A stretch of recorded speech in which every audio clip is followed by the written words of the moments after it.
Assalamualaikum warahmatullahi wabarakatuh. Nama saya Muhammad Irfan Septiano.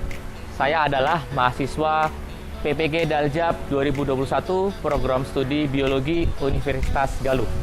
Pada kesempatan kali ini saya mengucapkan beribu terima kasih kepada dosen pembimbing Bapak Dr. Awang Kustiawan Dr. Andes MM, kemudian kepada guru pamong Bapak Agus Cahyadin MPD. Pada kesempatan kali ini juga saya akan menampilkan video pembelajaran siklus ketiga, yaitu tentang materi pertumbuhan dan perkembangan pada hewan. Selamat menyaksikan.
Assalamualaikum warahmatullahi wabarakatuh. Salam. Selamat pagi, salam sejahtera bagi kita semua. Baik, anak-anakku yang selalu saya banggakan, selamat datang kembali di kelas biologi, kelas yang selalu menghadirkan semangat bagi kita semua di pagi hari ini. Sebelumnya suara saya sudah terdengar dengan jelas? Oke, terima kasih. Baik. Sebelum kita memulai aktivitas kita pada hari ini, silakan ketua kelas untuk memimpin doa bersama. Pak Irfan dan teman-teman, sebelum kita mulai pelajaran pada hari ini, marilah kita berdoa menurut agama masing-masing. Berdoa dimulai.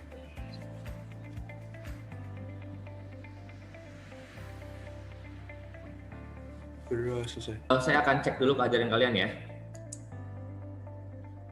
Adelin? Agustinus Herman, Hadir, Pak. Aldegonda Krista. Hadir, Pak.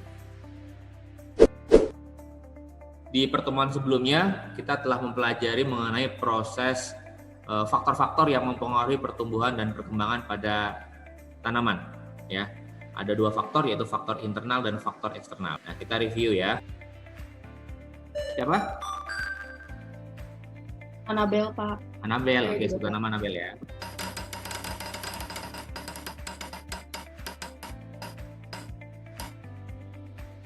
Oke, Anabel. Ya, hormon giberelin Anabel. Untuk merangsang pemanjangan sel dan menghentikan dua Oke, untuk pemanjangan sel. Oke. Dona. Dona ya? Iya, Pak. Hah?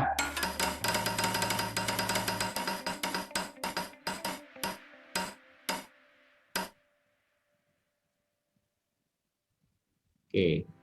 Asam absisat Dona. Buat apa Dona? Menghambat pertumbuhan, membantu menguburkan daun pas lagi musim kemarau, Pak. Iya. Asam absisat adalah hormon yang tentunya pertumbuhan dalam hal ketika tanaman ini kondisi lingkungannya lagi memburuk. Ya, dia akan menguburkan daunnya. Pada pertemuan kali ini, ya, kompetensi dasar yang akan dicapai adalah tumbuhan dan perkembangan makhluk hidup, ya.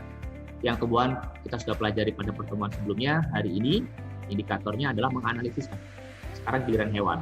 Kemarin tumbuhan sudah pada pertemuan 1 dan 2. Di pertemuan ketiga ini adalah pertumbuhan dan perkembangan pada Nah, adapun tujuan pembelajaran yang akan dicapai pada pertemuan hari ini adalah setelah kita bisa tumbuhan dan hewan, maka diharapkan peserta didik atau kalian mampu menganalisis berbagai tahapan hari ini. Ya, oke.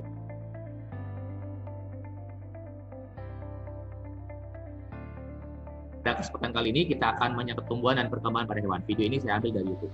Lalat adalah jenis serangga yang mengalami metamorfosis sempurna karena mengalami perbedaan bentuk antara satu fase dengan fase lainnya. Berikut ini tahap-tahap metamorfosis lalat. Fase telur. Fase telur merupakan fase pertama yang dilalui lalat dalam proses metamorfosis. Lalat betina menghasilkan telur setelah sel telurnya dibuahi oleh spermatozoa lalat jantan. Pada umumnya, telur lalat diletakkan oleh induk betina secara berkelompok di tempat-tempat kotor seperti di tempat yang terdapat banyak sampah. Ada yang bisa menjelaskan video tadi menggambarkan tentang apa? Daryl, Oke, gimana Daryl? tentang metamorfosis lalat. Metamorfosis pada lalat. Oke. Metamorfosis pada lalat sempurna atau tidak sempurna? Sempurna, Pak. Sempurna, Gabe, betul. Tahapan dari metamorfosis pada lalat. Tahapannya apa saja, Gabe? Dia dimulai dari fase telur, habis itu larva. Larvanya itu kalau lalat belatung, yang makanannya makan sampah. Habis itu berubah jadi pupa, habis itu imago, yaitu bentuk lalat dewasa. Nah, terkait dengan video tadi, mungkin ada pertanyaan dari kalian. Silakan. Cia. Iya, Kak, siap. Ya, yang keras lagi, Cia. Kira-kira semua hewan itu ngalamin metamorfosis yang sama kayak lalat nggak? Ada yang mau menjawab? Saya boleh, Pak. Siapa? Melan. Oke. Apa, Mei? Kalau di hewan itu nggak semua hewan mengalami metamorfosis sama kayak lalat. Jadi itu kalau di hewan itu dibedakan menjadi kelompok-kelompok gitu, Pak. Ada yang metamorfosisnya sempurna, ada juga yang metamorfosis tidak sempurna, tapi ada juga yang tidak mengalami metamorfosis. Oke. Hari ini kita akan mempelajari pertumbuhan dan perkembangan pada hewan, ya.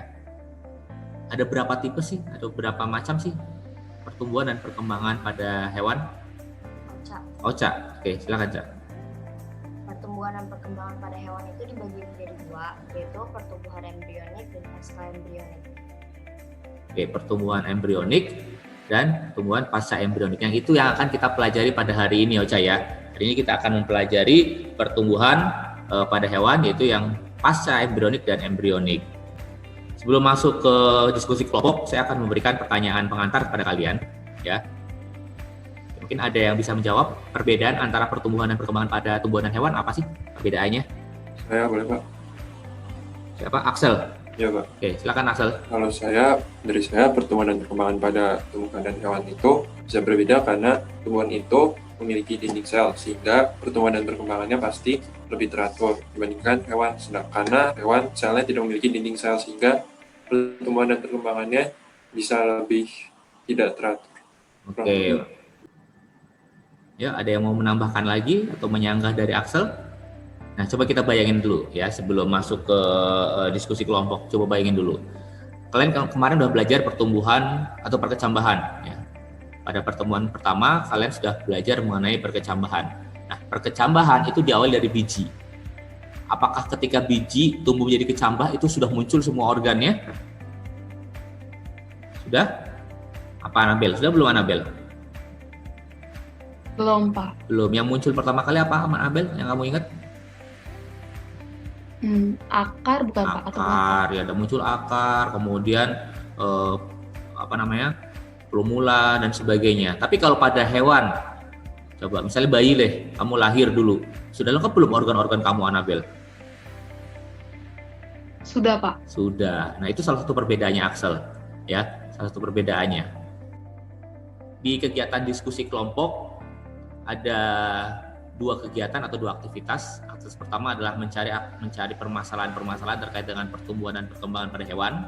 Aktivitas yang kedua adalah kalian mencari faktor-faktor yang mempengaruhi pertumbuhan dan perkembangan pada hewan, ya, ada di pertanyaan, dan selanjutnya kalian diminta untuk membedakan antara pertumbuhan dan perkembangan pada fase embrionik dan pasca embrionik. Semuanya sudah ada di LKPD.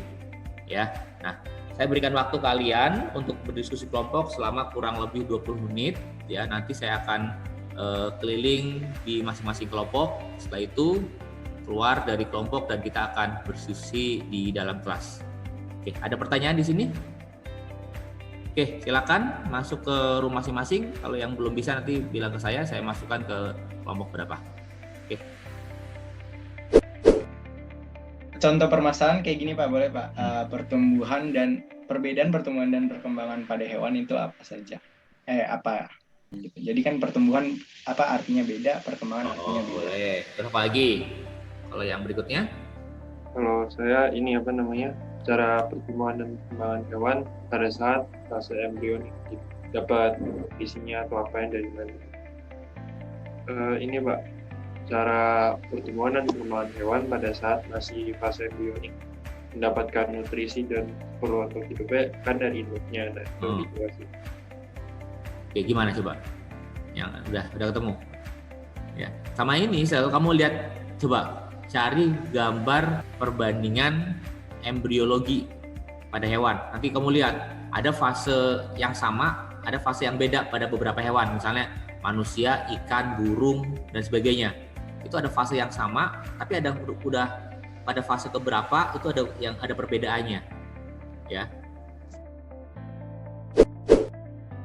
Sempurna tidak sempurna, terus yang daur katak sama faktor-faktor yang mempengaruhi. Saya nanya metamorfosis sempurna dan tidak sempurna. Gimana? Kalau perbedaannya itu, metamorfosis sempurna itu terdiri dari 4 tahapan, yaitu dari telur, larva, terus pupa, lalu dewasa atau imago. Sedangkan kalau metamorfosis tidak sempurna itu terdiri atas 3 tahapan, yaitu dari telur, nimfa, dan imago, sehingga tidak ada tahapan pupa atau kepompong. Jadi perbedaan utama antara metamorfosis sempurna dan tidak sempurna, kalau holometabola tadi Melan sebutkan fase ke fasenya itu jauh berbeda. Ya, contohnya pada kupu-kupu fase imagonya kupu-kupu, ya fase pupanya kepompong, larvanya ulat, beda kan? Kupu-kupu bersayap bisa terbang, ulat berbulu menjijikan dan sebagainya. Kami dari kelompok 5 akan mempresentasikan analisis kelompok kami mengenai perbedaan pertumbuhan dan perkembangan pada tumbuhan dan hewan.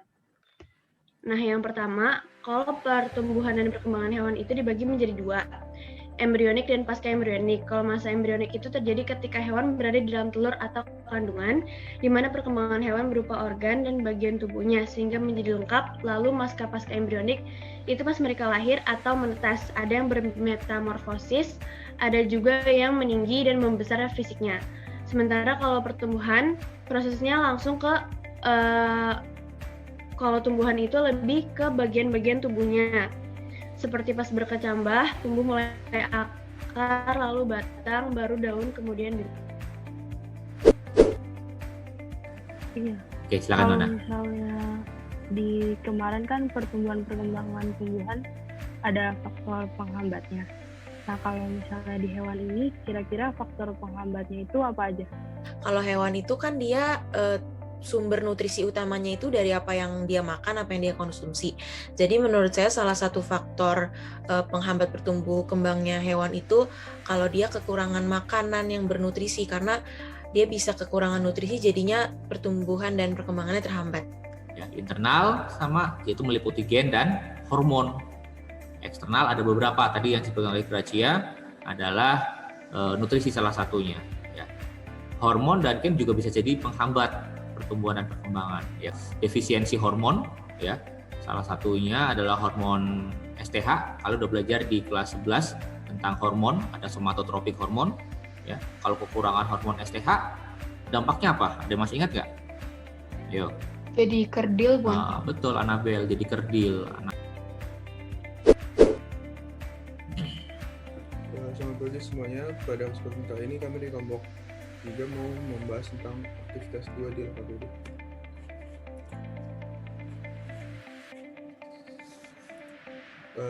Kita akan membahas tentang yang pertama ada tahapan embrionik dan yang kedua adalah tahapan pasca embrionik. yang di sebelah kiri merupakan gambar fase embrionik, dan yang gambar sebelah kanan tentang pasca embrionik. Tahapan embrionik. Tahapan pertama adalah morula. Morula merupakan fase pembelahan satu sel menjadi 2, lalu menjadi 4, dan seterusnya. Kemudian yang kedua adalah tahapan pasca embrionik. Yang pertama ada regenerasi, yaitu proses perbaikan tubuh yang luka atau rusak. Saya mau nambahin Pak. Oke, Fira, ntar dulu Fira dulu ya. Fira dulu. Gimana Fir? Buat yang tadi metamorfosis sempurna tuh biasanya dialamin sama kelompok serangga Endopterygota atau kelompok serangga yang sayapnya tuh berkembang ke bagian dalam tubuh. Sedangkan kalau buat metamorfosis tidak sempurna, biasanya itu dialamin sama kelompok serangga Exopterygota atau serangga yang sayapnya tuh di luar tubuh. Jadi pertama itu ada hormon tiroxin. Nah, kalau hormon tiroxin ini dia ngebantu merangsang metamorfosis pada katak. Nah, terus ada lagi namanya edixan sama juvenil. Nah, kalau ini dia mempengaruhi di fase pasarpa sama fase dewasa di hewan invertebrata. Nah, terus terakhir itu ada somatodenin ya, Pak? Ya, betul. Somatodenin ini dia merangsang untuk pertumbuhan tulang. Oke, luar biasa. Kalian semua telah melaksanakan kegiatan diskusi kelas dan diskusi kelompok dengan baik. Baik, ada yang mau menyimpulkan dari hasil diskusi kelompok dan kelas? Saya boleh, Pak. Boleh, Valdi, silakan. Kesimpulannya itu pertumbuhan dan perkembangan pada hewan dibagi jadi 2, yaitu pertumbuhan embrionik dan juga pasca embrionik. Betul. Nah, pertumbuhan embrionik itu dimulai dari zigot, morula, blastula, gastrula. Sedangkan untuk pasca embrionik meliputi regenerasi pada cicak, metamorfosis sempurna dan tak sempurna pada serangga, dan metagenesis contohnya pada ubur-ubur. Oke, terima kasih Valdi ya, luar biasa. Kalian di kegiatan diskusi kelompok ya, saya lihat interaktif, kemudian di saat diskusi kelas pun tadi terakhir ya, beberapa menambahkan informasi terkait dengan metamorfosis ya, terkait dengan metamorfosis pada serangga, terkait dengan metamorfosis pada katak. Oke, terima kasih.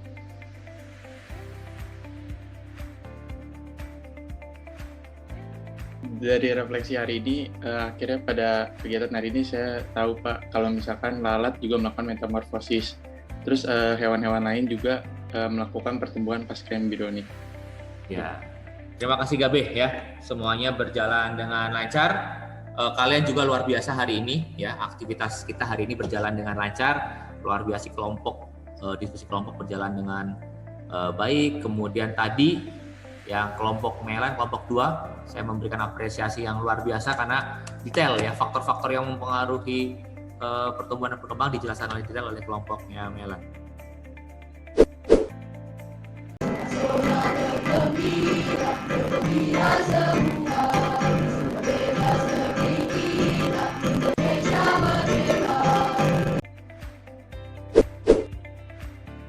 Di akhir aktivitas nanti setelah selesai ada 10 menit tersisa untuk kalian mengerjakan post test ya. Pada 2 pertemuan sebelumnya masih ada 5 peringkat dari kalian, 5 anak yang mendapatkan nilai 100. Sebelum mengakhiri kegiatan hari ini, saya mengingatkan kembali bahwa pertemuan berikutnya adalah penilaian harian untuk bab ini, dilanjutkan dengan materi tentang metabolisme. Ya, kita tutup pertemuan hari ini dengan berdoa. Doa akan dipimpin oleh ketua kelas. Silakan ketua kelas. Sebelum kita menutup kegiatan pada hari ini, mari kita berdoa menurut agama masing-masing. Berdoa dimulai.